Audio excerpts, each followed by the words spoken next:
ونعوذ بالله من شرور أنفسنا ومن سيئات أعمالنا من يهده الله فلا مضل له ومن يضلل فلا هادي له أشهد أن لا إله إلا الله وحده لا شريك له وأشهد أن محمدا عبده ورسوله صلى الله عليه وعلى آله وأصحابه ومن تبعهم بإحسان إلى يوم الدين وسلم تسليما كثيرا يا أيها الذين آمنوا اتقوا الله حق تقاته ولا تموتن إلا وأنتم مسلمون يا أيها الناس اتقوا ربكم الذي خلقكم من نفس واحدة وخلق منها زوجها وبث منهما رجالا كثيرا ونساء واتقوا الله الذي تساءلون به والأرحام إن الله كان عليكم رقيبا يا أيها الذين آمنوا اتقوا الله وقولوا قولا سديدا يصلح لكم أعمالكم ويغفر لكم ذنوبكم ومن يطع الله ورسوله فقد فاز فوزا عظيما أما بعد فإن أصدق الحديث كتاب الله وخير الهدي هدي محمد صلى الله عليه وسلم شر الأمور محدثاتها فإن كل محدثة بدعة وكل بدعة ضلالة وكل ضلالة في النار إخواني أخواتي في الدين rahimani wa rahimakumullah. Merupakan rahmat dan nikmat Allah Subhanahu wa taala yang sangat besar ketika Allah tabaraka wa taala masih memberikan di dalam hati kita keinginan untuk duduk di majlis ta'lim. Karena sesungguhnya duduknya kita di majlis ta'lim disebut oleh Rasulullah sallallahu alaihi wasallam sebagai taman-taman surga. Nabi kita Muhammad bin Abdullah bersabda, "Idza marartum bi riyadil jannati farta'u." Apabila kalian melewati taman-taman surga, maka ambillah bekal dari taman-taman surga itu. Qila wa ma riyadul jannati ya Rasulullah. Bertanya para sahabat, apa itu taman-taman surga wahai Rasulullah? Qal hilakud dzikr. Rasulullah menjawab, halaqah dzikir yang mengingatkan kita kepada Allah, kepada kitabnya, kepada syariatnya. Hadirnya kita di taman-taman surga dunia semoga menjadikan kita penghuni taman-taman surga di akhirat. Amin ya rabbal alamin. Ma'asyarul muslimin, ma'asyarul muslimat, hadirin wal hadirat, dan pendengar setia radio Hang dimanapun antum berada, rahimani wa rahimakumullah. Semua manusia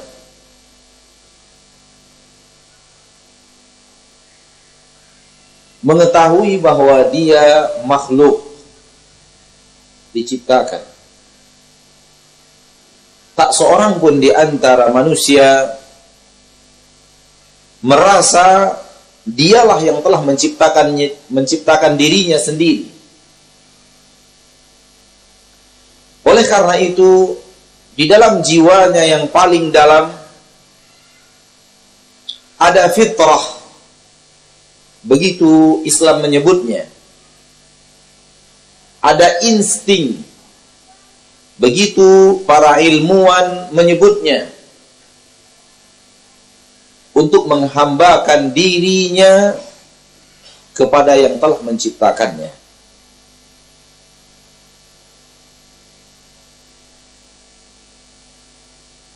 Dan Al-Quran diturunkan oleh Allah. Dan Rasulullah sallallahu alaihi wasallam diutus oleh Allah untuk menerangkan kepada kita kepada siapa pantasnya kita menghambakan diri, dengan menerangkan kepada kita manusia siapa yang menciptakan kita, dan yang menciptakan kita itulah yang paling berhak untuk menerima penghambaan diri dari kita.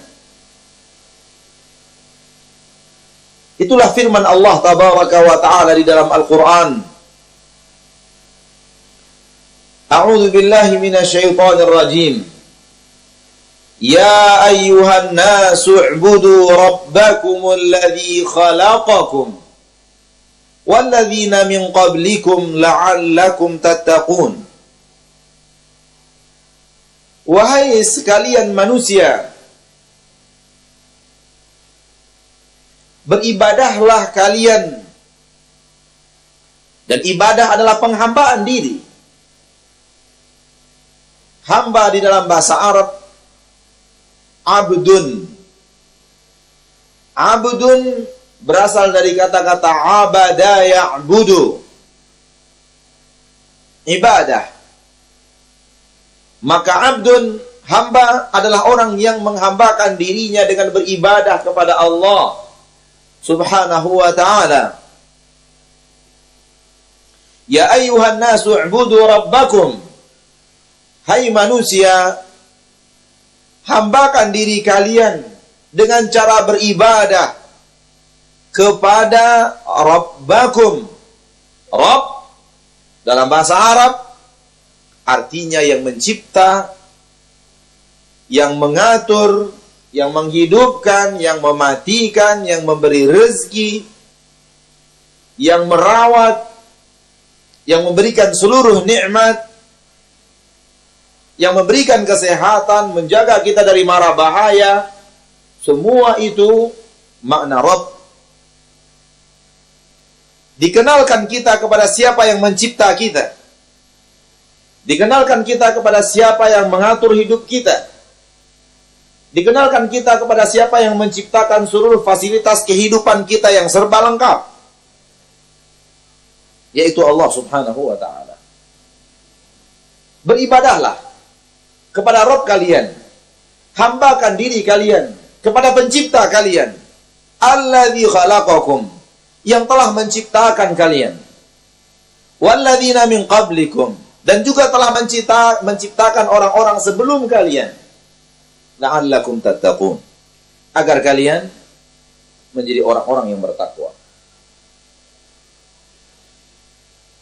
Dengan turunnya Al-Quran, dengan diutusnya Rasulullah sallallahu alaihi wasallam, kita tahu bagaimana cara menghambakan diri kita kepada Allah. Dan sebelum itu, kita diberitahu siapa yang telah menciptakan kita, yaitu Allah subhanahu wa ta'ala. Sehingga fitrah kita untuk menghambakan diri diarahkan kepada pencipta yang berhak untuk mendapatkan penghambaan diri dari kita. Disebabkan dialah pencipta kita, dialah pemberi rezeki kita, dialah yang telah mengatur hidup kita, menghidupkan dan nanti akan mematikan kita.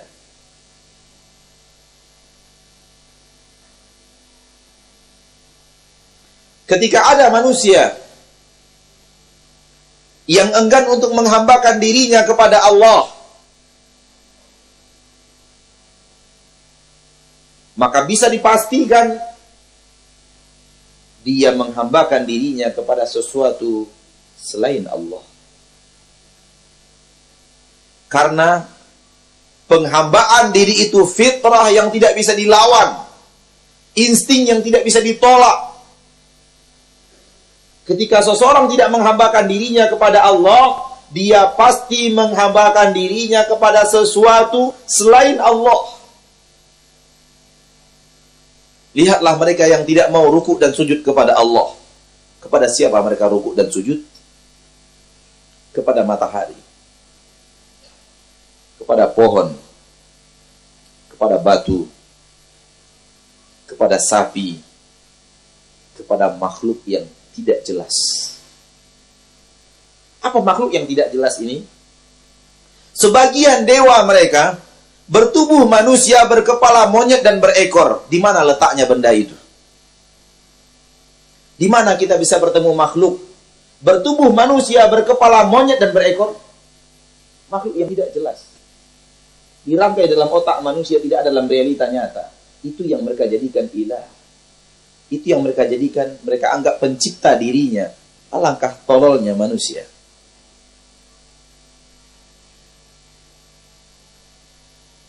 Sebagian Tuhan mereka bertubuh manusia, berkepala gajah. Di mana letaknya?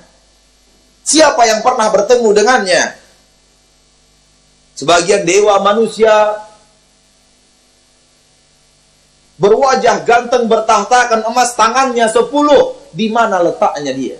Siapa yang pernah bertemu dengan manusia bertangan 10 itu? Makhluk yang tidak jelas. Yang lain menyembah sapi, yang lain menyembah tikus, waliyadzubillah. Dan kita tahu adanya penyembah-penyembah tikus.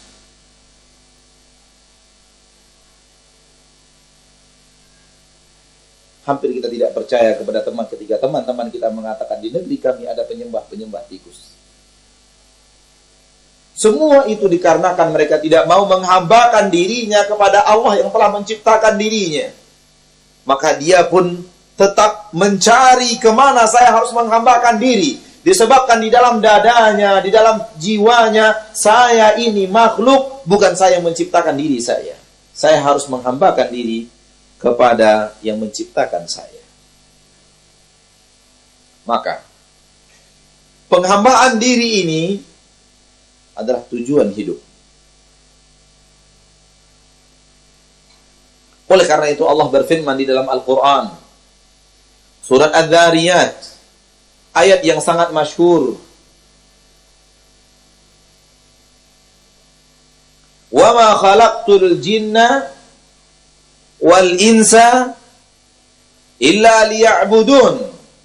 Tidaklah aku ciptakan jin, tidaklah aku ciptakan manusia kecuali dalam tujuan agar mereka menghambakan dirinya kepada aku, kata Allah Subhanahu wa ta'ala. Maka kita diciptakan untuk sebuah tujuan murni, tujuan suci, yaitu penghambaan diri kita kepada Allah yang telah menciptakan kita.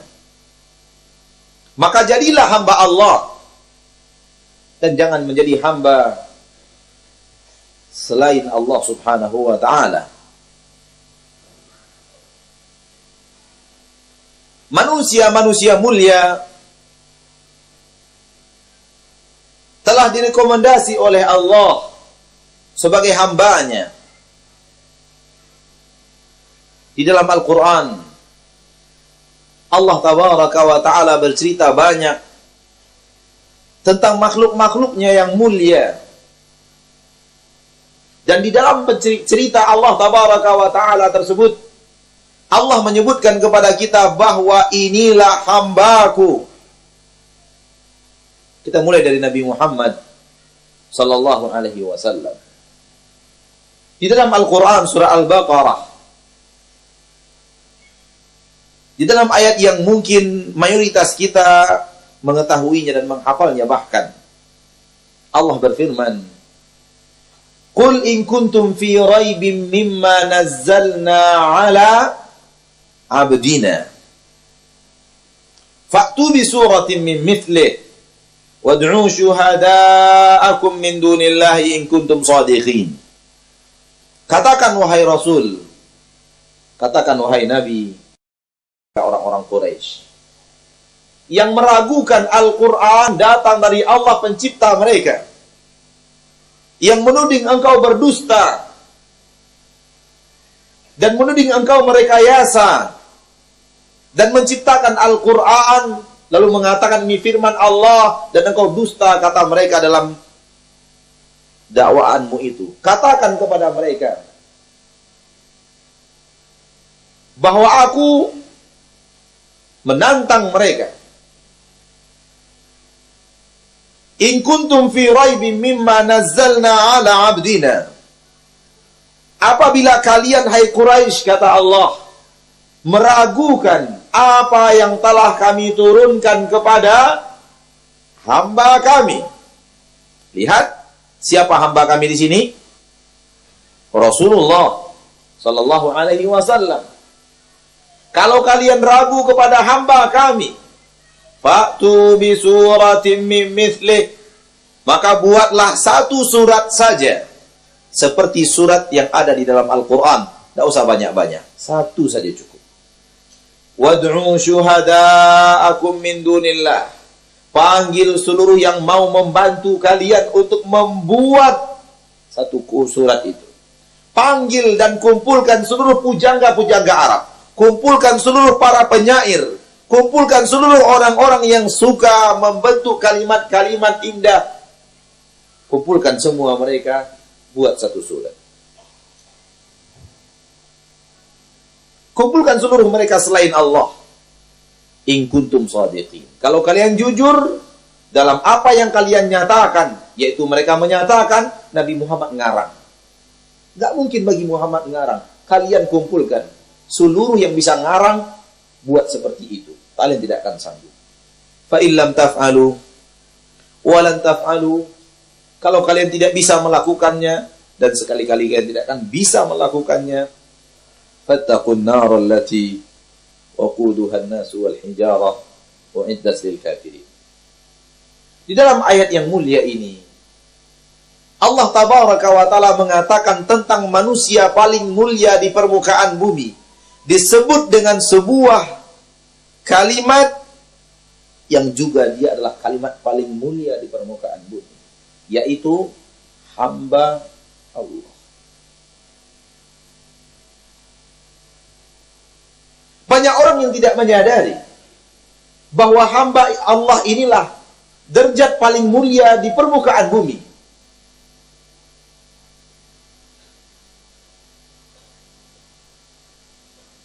Karena mereka tertipu dengan dunia. Mereka menganggap kemuliaan manusia di permukaan bumi adalah dengan harta. Maka mereka pun merasa kemuliaan itu tergantung orang yang paling banyak hartanya. Yang lain mengira bahwa kemuliaan manusia itu dinilai dari tahta. Dan mereka pun sangat memuliakan para penguasa. Padahal derajat paling mulia di permukaan bumi adalah menjadi hamba Allah. Pangkat paling tinggi di permukaan bumi adalah menjadi hamba Allah. Karena untuk itulah kita diciptakan oleh Allah. Ya ayyuhan nasu u'budu rabbakum. Hai manusia, beribadahlah kepada Rabb kalian. Hambakan diri kalian kepada Rabb kalian. Wa ma khalaqtul jinna wal insa illa liya'budun. Tidaklah aku ciptakan jin, tidak juga aku ciptakan manusia, kecuali untuk beribadah kepadaku. Lihat, Allah menyebut manusia mulia dengan jabatan paling mulia di permukaan bumi. Menjadi hamba Allah. Nabi Ibrahim. Di dalam surat As-Saffat ayat 111. Allah memuji Nabi Ibrahim dengan menyebut Nabi Ibrahim sebagai hamba Allah. Innahu min ibadinal mu'minin.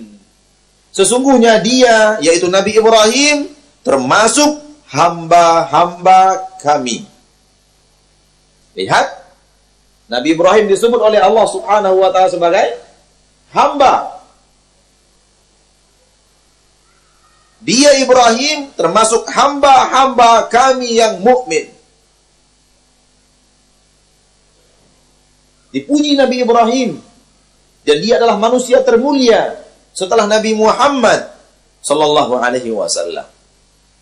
Dan dua manusia ini adalah imamnya muwahhidin, imamnya orang-orang yang bertauhid, dan tidak ada manusia yang bisa melampaui, mencapai keimanan Nabi Ibrahim dan keimanan Rasulullah sallallahu alaihi wasallam. Manusia paling tinggi, manusia paling hebat dalam menghambakan diri kepada Allah, mentauhid dan mengesahkan Allah, pertama Nabi Muhammad, dan itu yang terbaik. Kedua Nabi Ibrahim, dan tidak ada yang melebihi mereka berdua. Karenanya nama Nabi Muhammad dan Nabi Ibrahim disebut di dalam salat.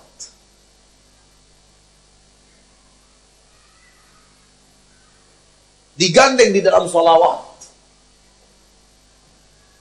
Karena ini dua manusia terbaik dalam mengagungkan dan membesarkan Allah Subhanahu wa ta'ala.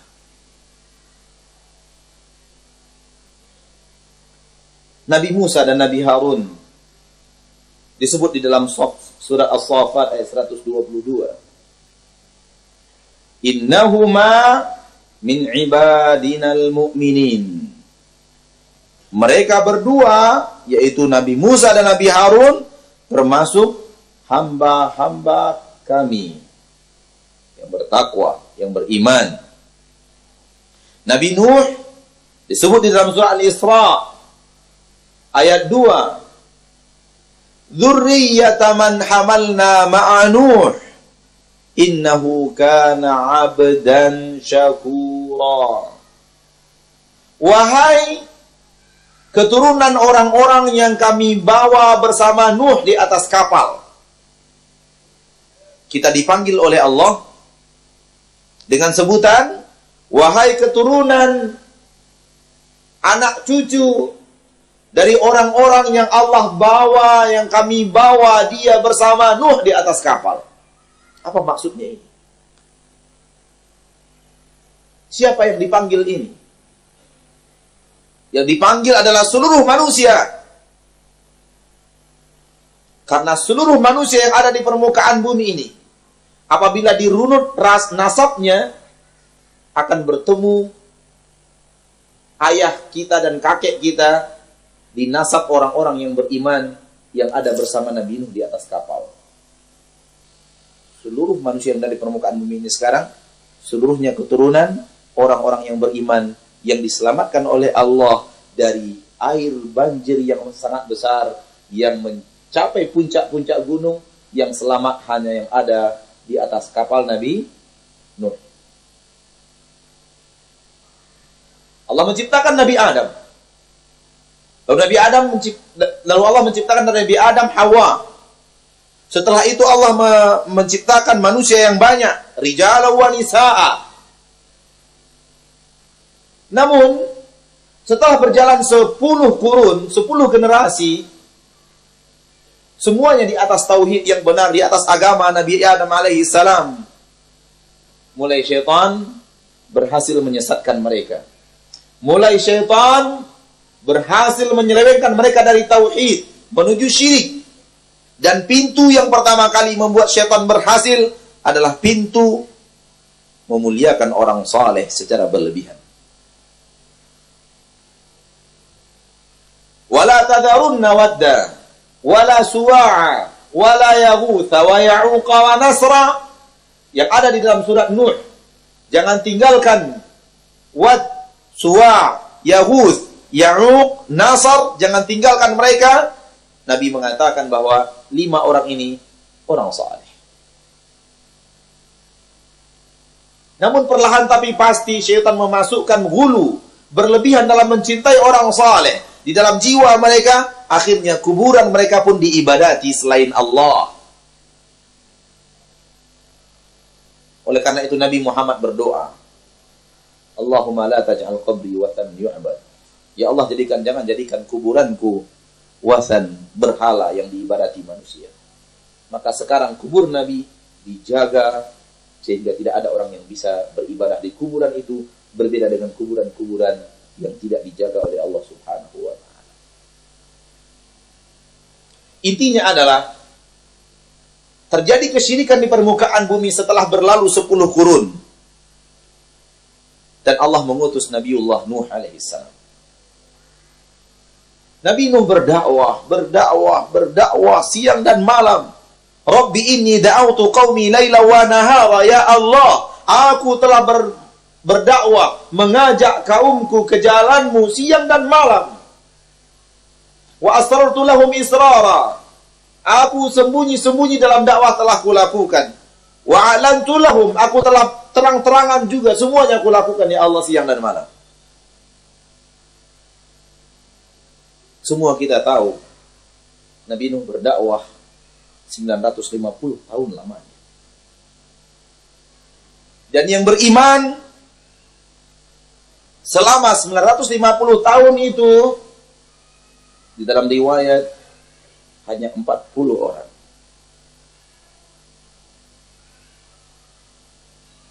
Antum yang handphonenya sekarang aktif, bagi coba. 950 bagi 40. Coba berapa hasilnya?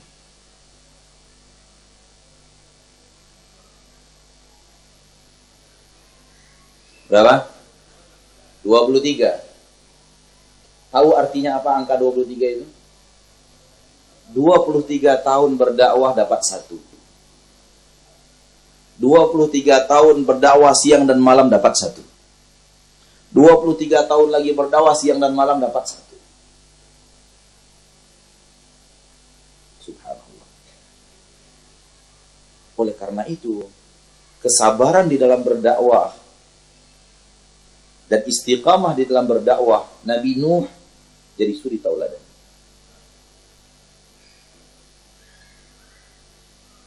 Kita baru berdakwah 23 kali udah bosan. Bukan 23 hari ya, 23 kali. Bahkan kurang dari 23 kali udah bosan. Kamu sudah 10 kali saya ngomong nggak patuh-patuh juga. Mulai kita emosi. Baru 10 kali, subhanallah. Mana para nabi dan para rasul adalah suri tauladan. Nabi Nuh 23